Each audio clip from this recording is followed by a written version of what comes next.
Hi, good evening, everyone. My name is Dan Olson. I'm superintendent for Monona School District. Thank you so much for joining us this evening. We really are looking forward to having this conversation tonight to talk about safety and security in the school district. And facilitating our conversation this evening will be Jim Blodgett, who is our Director of Safety and Security. We're really fortunate to have Jim work with us in the district. He actually is a longtime educator and has worked most recently in Middleton Cross Plains School District, and we have an agreement we're able to have him part-time, or half-time actually, with us to help coordinate our efforts this year. So with that, I'm going to turn it over to Jim. Okay, thanks. Can you guys hear me okay without the microphone? No? So you need the, oh, I have one for the camera. So, all right, I'll just use the mic. Just talking about being an engineer, and I've been able to overcome my introvertedness a little bit so I can actually look up when I talk, but not all the time. So, Jim Blodgett, I'm the Director of Safety and Security for both Middleton Cross Plains and Monona Grove. I've spent the last 10 years in Middleton as their Director of Technology. But about 5 years ago, the state passed Act 143, and with that came lots of money for safety and security.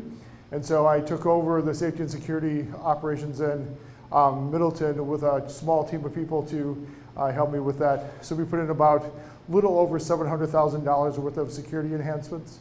And then we formalized lots of the things that we did around security, which we hadn't been doing before.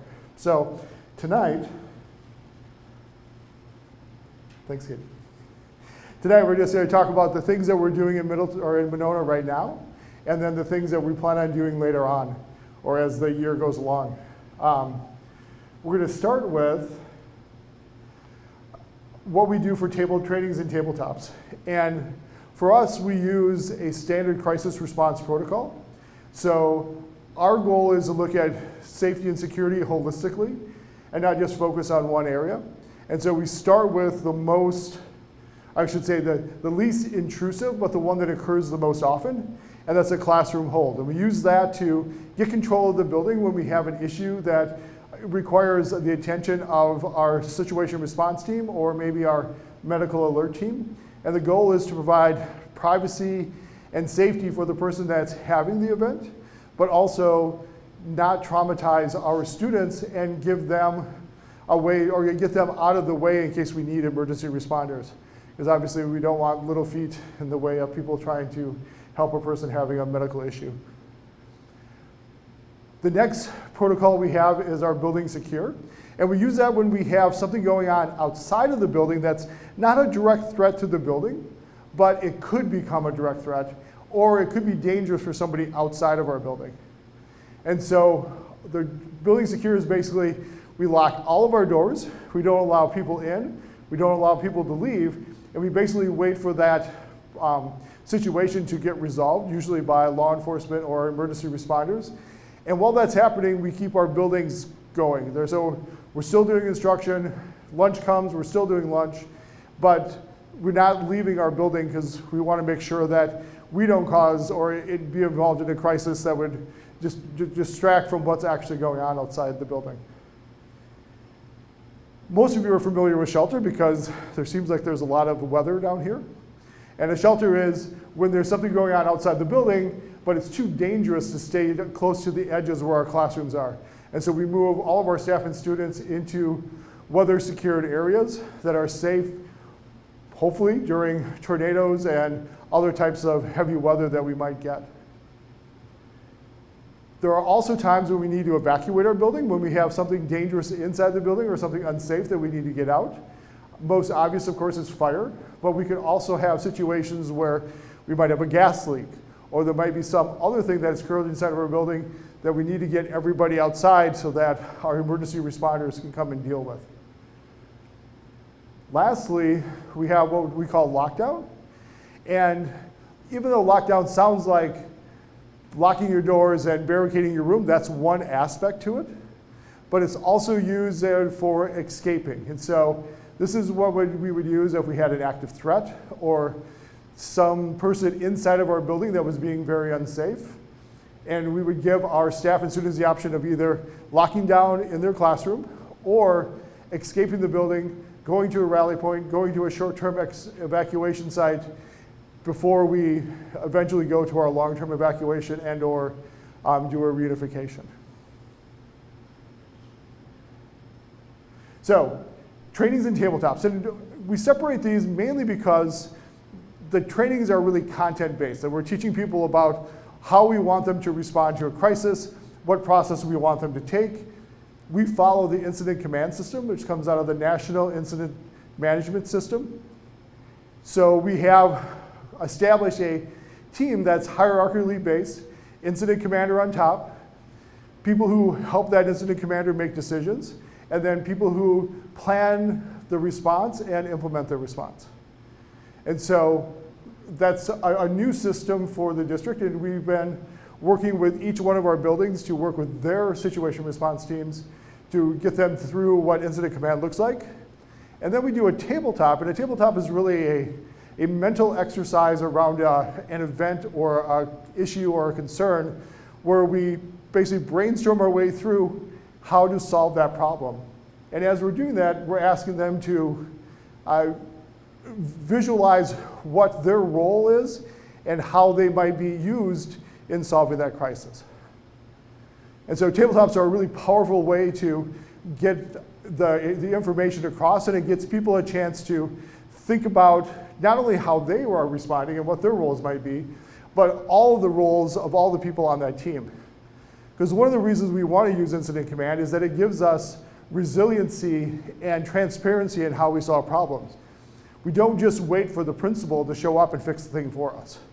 That if the principal isn't able to come, or is, say, at the district office going through some meeting or something, we still want people at that building to know how we want to solve crises.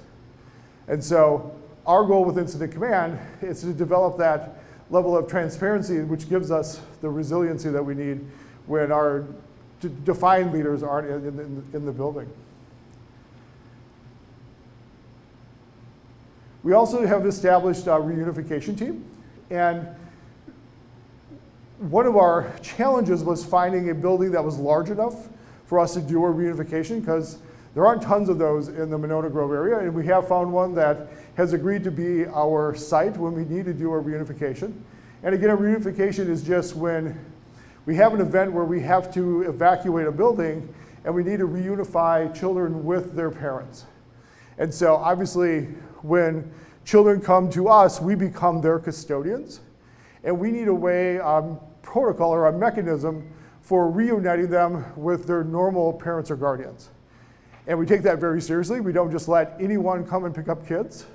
Obviously, there are times when parents can't get there for a while. They may designate someone, but we have a pretty rigid protocol about who's allowed to pick up a child and when they're allowed to do that.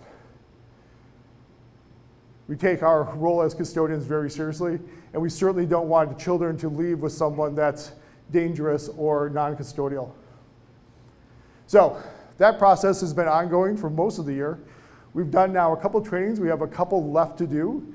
And then early in the spring, we'll do a tabletop and probably visit our reunification site so we can see what all the training that we've been doing looks like in the real space. A lot of the people on that reunification team are the student services staff, mainly because they're the ones that we can free up really quickly. They don't have classes that they're responsible for. And they may be with students when we call the reunification, but they can send those students back to their normal teachers and come and help us with our response. So they do need some special training. This summer, most of the student services staff went through our Prepare To training, which is a framework for identifying and triaging trauma, and then developing interventions to deal with that trauma. In small groups, of course, that's pretty easy. When you're talking about a building this size with 1,000+ students, that's less so. It's actually pretty hard, and so that's why we need that framework. For the staff that weren't able to attend the summer training, we're hosting a training in Middleton in a couple weeks that they'll come and do that training with us. We've been working with them already around threat assessment, and we're planning a tabletop for sometime, probably late spring, to work with that group. As we mentioned, that we have school response teams, And I've worked with all the elementary schools so far. We've also worked with the high school team, and the middle school team will be coming up hopefully in the next couple weeks, where we can take them through their ICS training and their first tabletop. And then from the district level, we're also implementing incident command system, differently of course than we do at the schools, because the district office has different roles to accomplish, or different tasks that will need to be accomplished when we have a crisis. And so we're working with them to build out that capacity and to really define how we want to respond to crises that get large. The state requires us to do a drill every month that we have students in school. And so those originally were defined as fire drills, which are important, and we obviously do our fire drills because it's important to know how to get out of the building and to also know that our fire system is working. I'm sorry, our fire detection system is working. And so we do those at the beginning of the year, several times during the year, usually at the end of the year when it's nice outside and people want to go like take a little break in the afternoon sun. Those are good times for fire drills. But Act 143 gave us the flexibility to supplement safety drills in place of fire drills. And so we're required to do at least one active threat drill before the end of December. We have to do at least 2 shelter drills, because obviously weather here can be an adventure. And then we supplement in our classroom holds, our building secures, our evacuations that are not based around fire, to ensure that we know what those processes are and help the building identify any place where they might have a deficiency. The school situation response team is important to us because they help run the drill. It gives them a chance to practice their role and makes the drill obviously go a lot smoother.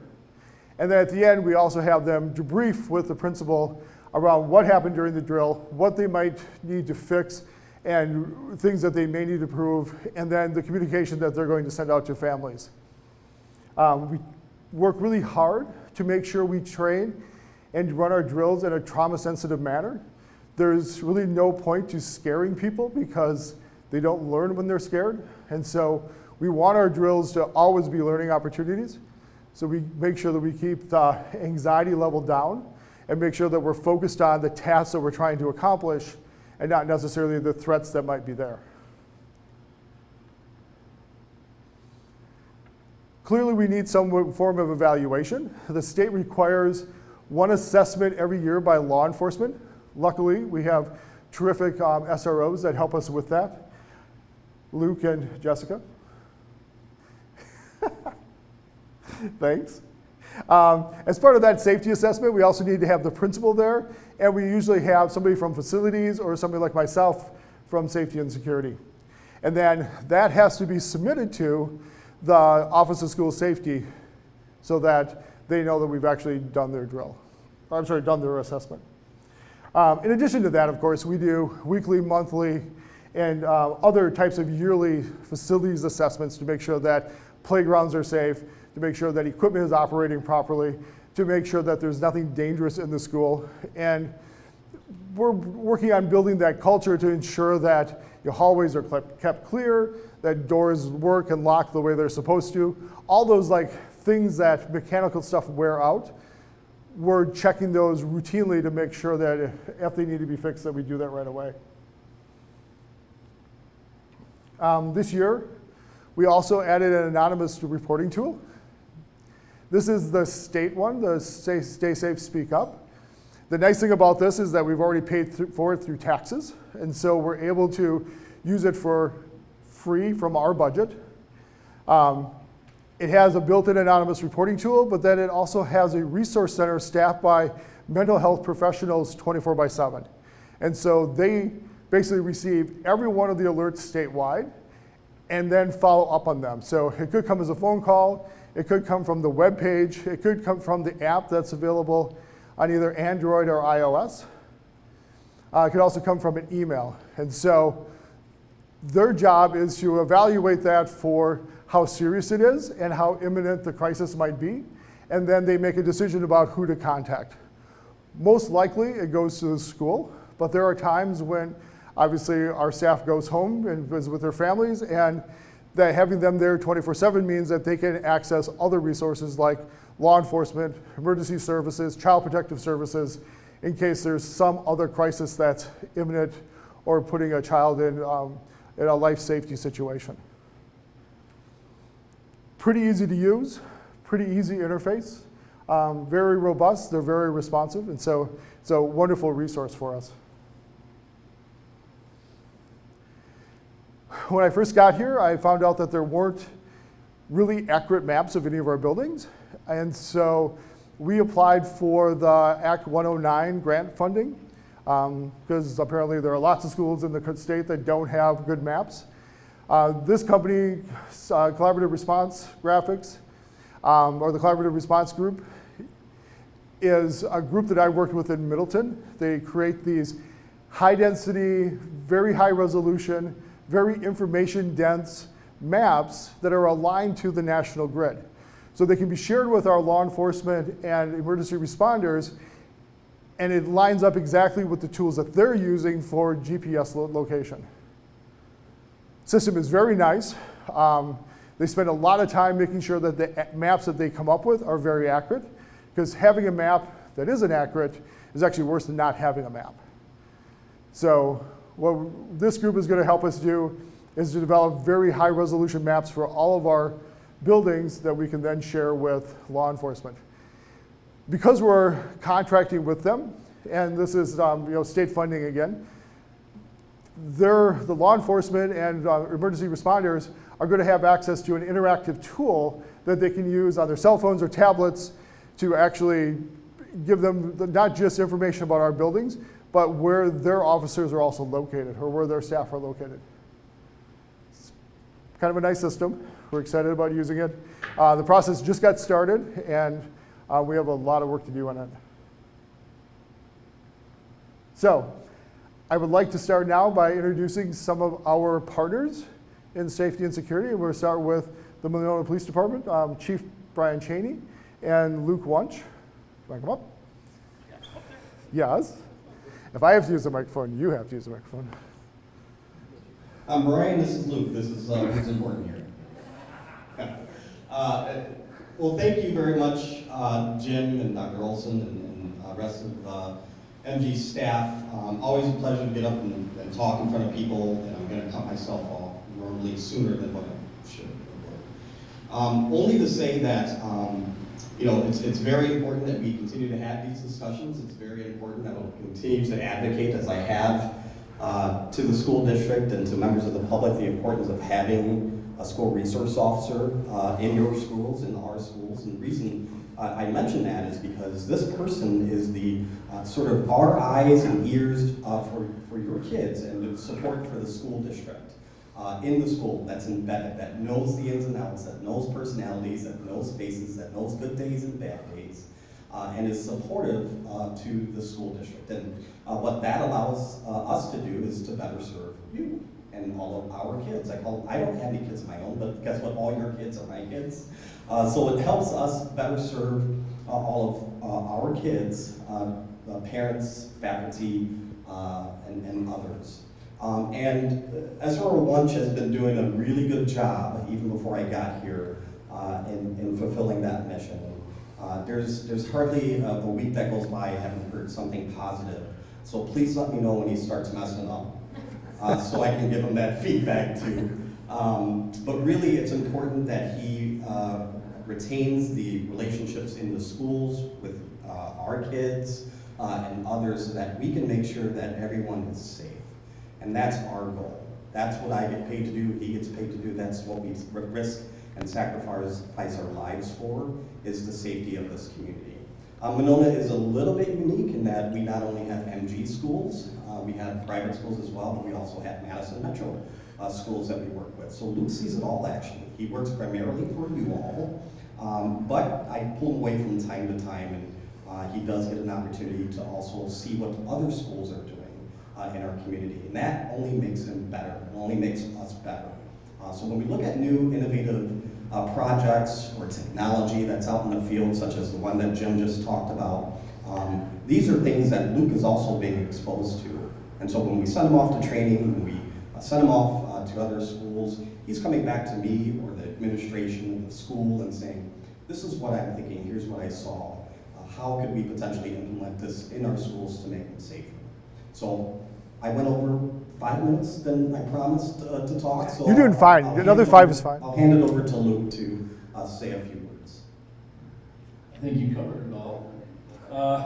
Luke Wunsch, SRO from Monona. This is my 7th year in the school. 18 years of law enforcement experience, so I bring kind of a plethora of different things to the table. Like Chief mentioned, I do work with other schools, so that gives me a nice variety of things. I work with bigger schools, smaller schools, all of that in between. But really, on a day-to-day basis, it is building those relationships not only with the school, staff, students, families, but the collaboration between administration, student services, district office, parents, other law enforcement agencies, whether it be Cottage Grove, Madison, McFarland. Those relationships are pretty priceless when it comes to training and new, different things that are happening within the schools and in those communities. Because if it's not happening in our community, it will be soon, if it hasn't already happened. So being able to share that knowledge with everybody is pretty important. And really, I assist with some of the trainings we talked about, some of the drills we talked about, and a lot of the investigations, if you will, that might turn criminal. I will assist admin and or take the lead depending upon what it is. But it really is working those relationships, sharing information, things that are happening in the community that the school might not be aware of, or vice versa, that are happening in the school that the local law enforcement might not be aware of, and sharing that information to make sure that we can be both safer in the community and in the schools. Anything else you want me to cover, Jim? No, because Jesse needs something to talk about. Perfect. Thanks, I appreciate that. You want to give the mic to Chief Gary and Jessica? Good evening, everyone. Chief Mark Gary, Coach Cottage Grove. I'm new here. I just started in December, so for me, this is a new experience in this school district. In my previous employment, I was on the safety committee with the school district there for over 15 years. So doing this collaboration is huge in building the resources for the community. It's both internally in the school district and externally out in the community. Having those connections, having those relationships. And I know I'm going to sound like a broken record, as Chief Cheney referenced. We're here for you as much as you're here for us. So we want to be there to help you and help your students in their development and their growth. And we want to give them a safe, protected environment as best as we can. So I can't say much more than what Chief Cheney already said, so I'll stop boring and I'll pass it on. I'm Jessica Heldman. This is my 6th year as an SRO, 18 years with the Cottage Grove Police Department. I'm just going to say ditto to what Luke said. Every month, Luke and I go to SRO meetings, so it's every SRO in Dane County, and we talk about what we're seeing in our schools. So that has been super important, because if it's not happening here, the chances of it happening here are going to happen. But it's been so nice in this position, because if patrol takes a call with a student out on the street, and maybe they're going to have a rough day the next day at school, I can let student services know, like, hey, this kid is struggling. This is why they're going to need some extra help. So that's been really amazing. I've seen the relationships that I've built with the kids, and I love it. So that's all. Thanks. Thank you. And then Chief Archibald. There you go.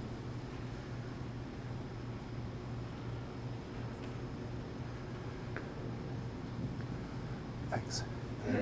I'm Chief Archibald with the Cottage Grove Fire Department. So our role in the safety aspect of the schools, we conduct fire inspections twice a year at all the schools. During those inspections, we'll check for fire hazards, egress is safe, and all the fire protection systems have been properly maintained. Department also assists with fire drills a few times throughout the year, and we meet with administrators to see if any revisions are necessary with those. The department conducts public education at Taylor Prairie, usually the first week of October, during Fire Prevention Week. There we'll have a truck down there, and we'll have our firefighters wear the full gear, so our students can get acclimated to what they might see if they're ever in a fire or emergency situation. Firefighters will also discuss home plans at that time and evacuation routes with them. In the event of an emergency, the fire department will respond with whatever school with appropriate apparatus, and we usually make contact with the administration or the school resource officer and make sure evacuations are complete and see what we have for a situation. All members of the department have gone through active threat training and CPR and first aid. And if there's anything else you want to know about the department, we just put out our annual report, which is on our website. I'll take that. Thanks, Chief. So it's wonderful to have the position of Director of Safety and Security when we have such eminent professionals in our midst that can help us respond to crises or emergencies or things that obviously we're not equipped to respond to. And what we tell our situation response team is that once we call one of our emergency responders, our job as education professionals is to keep our children out of the way. Let them respond, let them take care of the problem.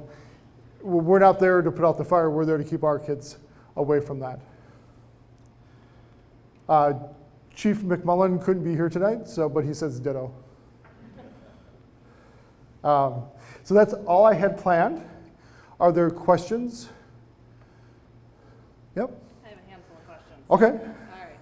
So you talked a little bit about lockdown as a procedure that you guys train on, and you said that there was, teachers were given the option to secure a lockdown in the classroom or evacuate. So my question really focuses on Granite Ridge and the layout that they have there. How exactly do those classrooms lock down safely? So if you've been to Granite Ridge, you know that each pod has big emergency doors that we can trigger to lock very quickly. They take about 4.5, 5 seconds to lock. And so those doors are very difficult to get through, which buys us time. We pretty much at Granite Ridge, with the exception of some of the Encore classrooms, have decided that we'll be evacuating that building or escaping that building pretty much regardless of what happens. So just looking at the national model, the run, hide, fight model, right? So there's what, 6 or 8 classrooms each wing there? Mm-hmm. So, and there likely is only going to be 1, maybe 2 egress points from that wing, because whether a active threat is at one end versus the other, they all have to go one way or another. So we're looking at 150 kids going out one point. They don't really have the option to hide.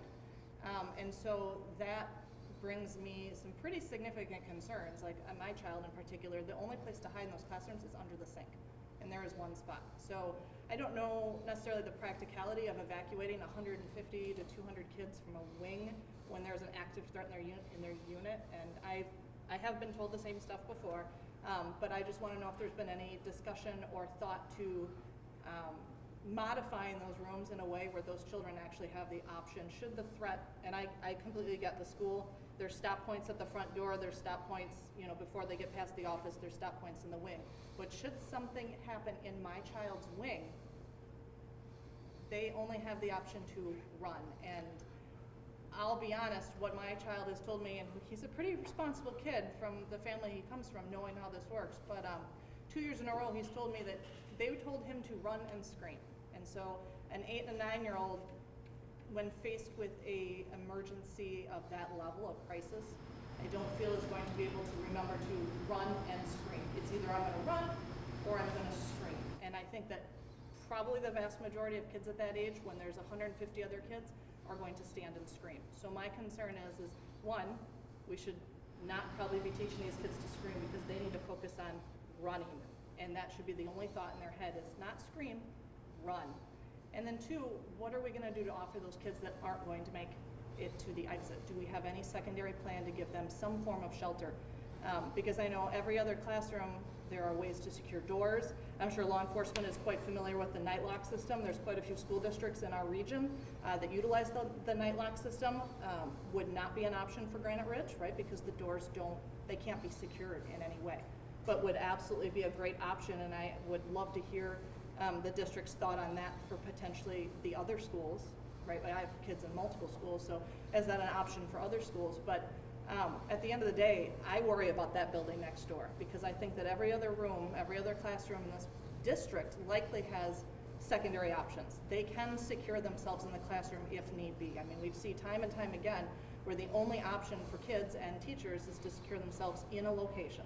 They teach that in hospitals, they teach that in workplace, they teach that everywhere. And so the only option for these children, this 150, this entire grade level, is to flee out one way, is terrifying. And I don't think it's acceptable as a response plan. So I'd like to kind of hear what the secondary plan is, and kind of an answer to why that is. I get it, the design of this building is beautiful. It is a gorgeous building, but there is not a lot of safety in mind when it comes to securing a classroom if necessary. So I would just repeat that we built those hub areas or pods to have a very secure, very hard door at its entrance. And we've practiced this already once this year. It went really well. And we did it at walking speed, of course. We didn't do it at running speed. We did not talk about the screaming and zigzagging this time because we wanted to take some of the pressure out. I don't right now have a secondary plan for those areas. We know that running away is highly effective. We've seen that right here in Dane County. And so I don't have any plans right now to augment those rooms. Okay.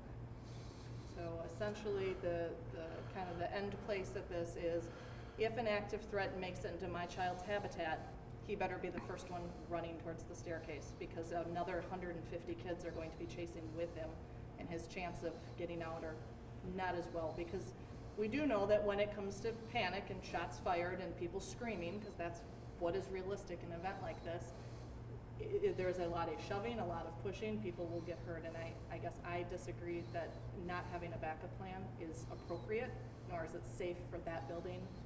And I know, and I'll be honest, I'm quite disappointed by the parent turnout in this, because the last active shooter event that took place in the country, there was a lot of questions that came up. I've talked to Principal Foster, I've talked to a couple different people about what the secondary plan would be, and again, I get the same response. Well, the doors are fortified, but that doesn't answer my question. If something makes it into my kid's habitat, what is his choice? And he can't hide, because there is zero place to hide in there.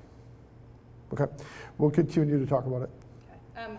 Second Next. question, has there been any discussion about night lock system for the rest of the school district? I mean, it's a pretty significant way to secure classrooms. So we try not to, and I would say that Chief Archibald can probably answer this even better. We try not to secure doors in ways that make egress impossible.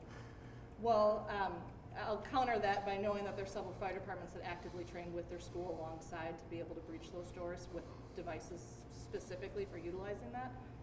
And so, again, not having many things to properly secure a door from being breached from an intruder. It's a device that's on the market that is designed to be used for this purpose, that works well for fire department to gain access along with law enforcement. And I think that it should be something that the district should consider, at least, going forward. Right, I would say that we would look at, and we have been looking at other types of locking systems. Okay. I shouldn't say we, I have been looking at other types of locking systems that do not impede egress and actually cost about the same as the night lock system. And so that's, I've been here for 6 months and I've only worked half that time because I have another job. And so those are things that we need to follow through on. Chief, did you want to comment? Right now, the code says anything. Oh, I'm sorry, yep. I totally forgot I was being a host. Right now, the code says that anything that would require a special key or unlocking device or special knowledge isn't accepted by state code right now. So I don't know if there's any plan to change it to make night lock approved. I don't know that much about it, to be honest. You do know that it's utilized in several several school districts in Dane County, and that the fire departments train on them regularly, so I'm sure there's some form of exception to that state statute because of that. I'm not 100% on what the policies are there, off the top of my head again. I'll look it up. Okay, thanks. Thanks. Are there other people that have other questions? Yep. You said there was one reunification site. So, I mean, you're talking about Monona growth in an elementary school here, or the middle school, or the high school. How do you get? Because if it's an evacuation, they can't go back to school. How do you get them? You got something set up the bus system to come pick the kids up and shuffle them to the one reunification site, and then contact the parents and say your kids are probably there. So the question is, what do we do because we only have the one reunification site right now? And we do have secondary sites that are smaller that have said that if we are in a pinch that they would help us out, but we haven't trained in those spaces yet. So is that second year in Cottage Grove? Is it in Monona? Is it, I mean, I would actually rather not say. And part of it is that publicly I don't want to, but we are working on other spaces. And yes, if we have to reunify multiple buildings, it's going to be hard and complicated and it's going to take a while. We just simply don't have the number of people that it takes to be able to do that spread out. It's a good question and something that keeps me up at night. I was really thinking not so much active shooter, a gas leak or something. Gas leak. We have to evacuate a building, so how are we going to get all the kids as they all scatter? Agreed. We have plans, and we'll be practicing them.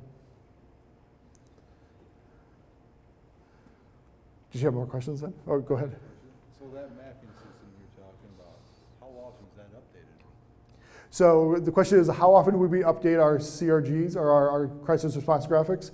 And we can update them as often as we want to. Is that an extra cost then? No, well, we have to pay a maintenance fee every year to be able to do that. But a maintenance fee is just a good idea anyway, just to keep things updated. So once we get through this process, which will probably take another 3 to 4 months, we'll have established maps, and then because we did the whole district at once, we're going to have lots of mistakes, and we have to go back and find all those mistakes and fix it. And so that's part of the maintenance process also. And then as we change designs of buildings or change how rooms work, then we'll also be making those updates. Once we have the maps established, the updates come really quick. It's usually no more than a couple weeks to go from an update to a finished product.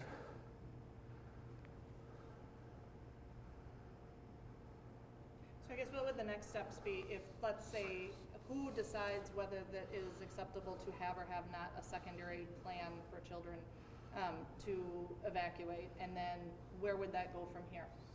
I would say that we'd probably work that out at the cabinet and the principal level. Okay. And then we'd figure out what's feasible for us to do given our constraints. Okay.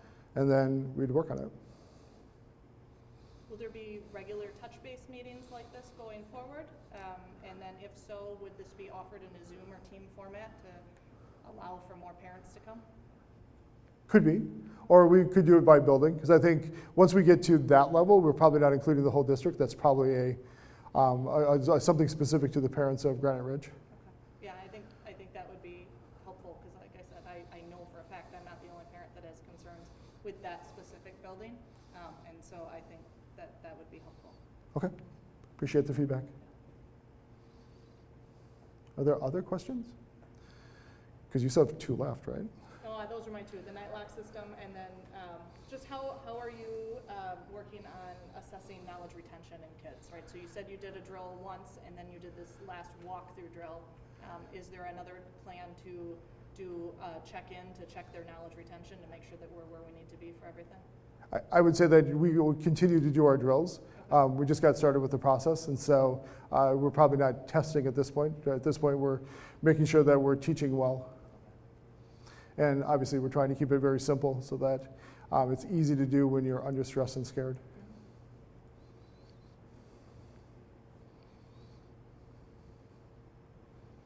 Is there a central place where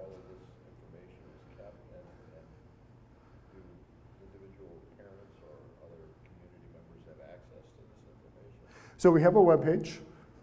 And it's fairly general right now, but we'll be adding more information to it as we go. And so this might be one of those things that we add to it. Will this video, this recording? Yeah, I'll make sure that that's linked on that page also. And we'll be sending this video out to the whole district also, so if they want to watch it, they can. We did a nice board meeting too.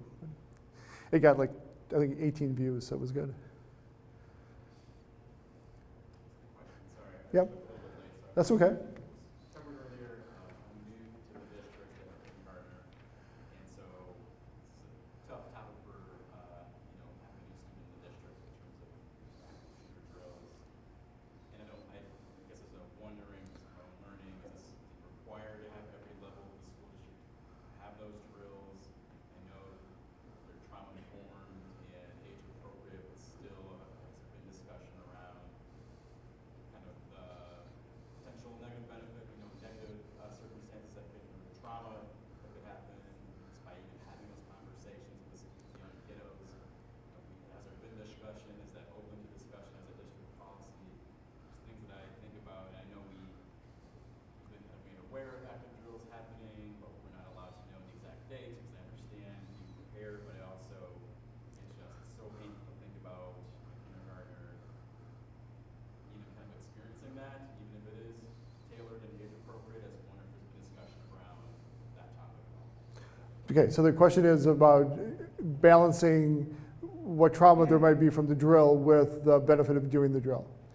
And I would say that at the elementary level especially, a lot of it's focused on doing what your teacher says. And so we spend extra time working with our teachers to train them on all the aspects of safety, not just active threat, but active threat's an important part. After we did our first drill in November, we got together as a group, the elementary principals, and looked at what we could do to make the drill more effective. And so we're in that process right now. We have a first draft of what we think we should do, and we're going to come back and revisit that a few more times. We're following the National Association of School Psychologists framework and their recommendations. And that's been endorsed by the National Association of School Safety, School Resource Officers. Thanks, buddy. Brain fell apart there for a minute. Yeah, so it's been endorsed by NASRO. And so those are the principles that we're following. And I think each time that we do a drill, not only are we evaluating what happened as staff, but we're asking our teachers to also give their students a chance to talk about what they thought about the drill. And where they were scared, where they were confused, their overall sense of like what happened and how will they understand it. Does that answer your question?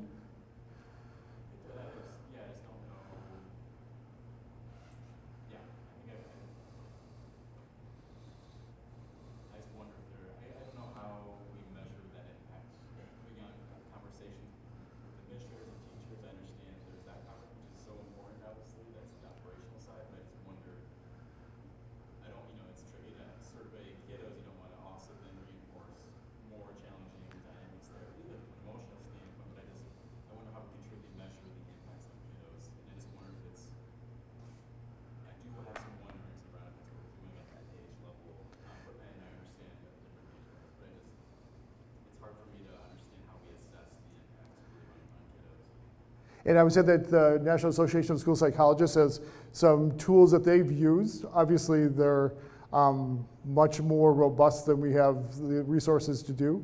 And so that's why we're following their principles. And I think it's also, we got feedback from parents also. And we got feedback from our teachers, because they have a really good understanding of what their students are learning and feeling. And so we took all those concerns into consideration as we started this next process.